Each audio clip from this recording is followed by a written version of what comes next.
Good evening and welcome to Metro Focus. I'm Rafael P. Roman. White House Communications Director Anthony Scaramucci has been fired after 11 days on the job.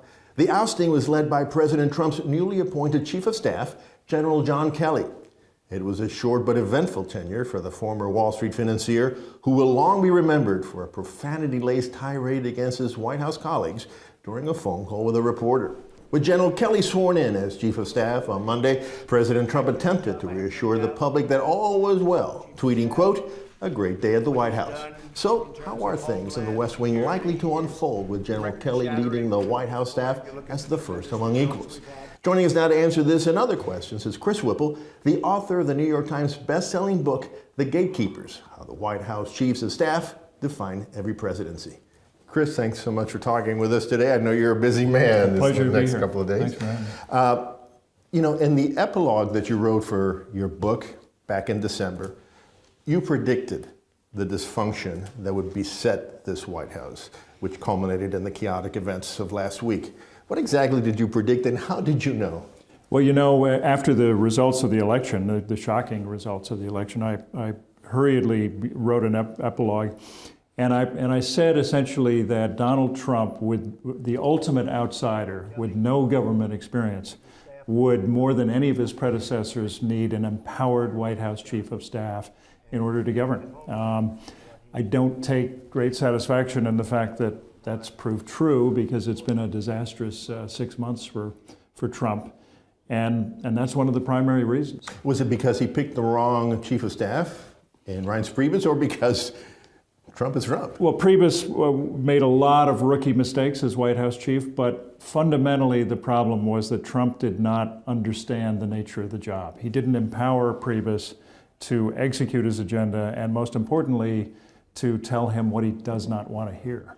All right. In an interview that you gave to the Washington Post after General Kelly was named Chief of Staff, but before Anthony Scaramucci was fired as Communications Director, you gave a short list of things that had to happen for General Kelly to really be in control and to restore order in the White House. Among those things were, one, you said that Kelly had to be the real gatekeeper. Right. Everyone trying to get to the president, with a possible exception of Steve Bannon, his strategist, and the family members, right, would have to go through him to get to the president. And two, you said that Anthony Scaramucci should not be within 100, literally, this is a quote, within 100 miles of the White House. Well, lo and behold, a day after, those things have happened, except even more, because according to reports, Ivanka and Jared, his daughter and son-in-law, are also going to have to go through John Kelly. And of course, Scaramucci, at least as communications director, is not going to be anywhere near the White House. Yeah. Did that surprise you? And what does it say about Kelly, who is reported to have made this decision, insisted on these decisions? Well, I doubt that, first of all, I doubt that Kelly was listening to me. He should have, right? But having said that, I do think that firing Scaramucci was a no-brainer. I mean, this was a guy who was a walking cartoon, and you know, to mix my metaphors, a loose cannon rolling around on the deck, firing shots in every direction. And you can't have somebody like that, especially if they're supposedly reporting directly to the president. So that was a minimal first step. That had to happen. It happened, and apparently Kelly does have, or says he has, or believes he has, the kind of authority that Reince Priebus never got. If that's true, all of that's positive. At the end of the day, however, this is a broken White House so far. It's a White House that hasn't been able to do anything right, from issuing executive orders that are unenforceable, to passing legislation, to prioritizing the president's agenda, to getting everybody on the same page. All of that in a normal White House flows from an empowered White House chief who is executing the president's agenda. That hasn't happened, and if it may well happen now, but it's an extraordinary challenge for Kelly. So what about the challenge of Kelly controlling the president himself, specifically his tweeting? So even if Kelly manages to get all of that authority and makes the trains run on time, he still has this huge problem of Donald Trump Trump is famously undisciplined, not the kind of guy in his 71 years so far to welcome a truth teller into the Oval Office. You know, no other presidency has ever had to deal with someone, a chief executive, who fires off irrational tweets in the middle of the night, and when you're trying to govern. I'm assuming that he said he needed to get control over that. I'm assuming maybe not, but if he can't get control...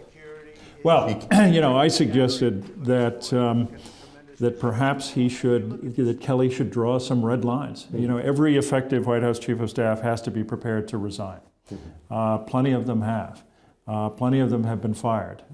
The average tenure is a little less than 2 years. Trump will probably go through several more White House chiefs. Who knows? We'll see.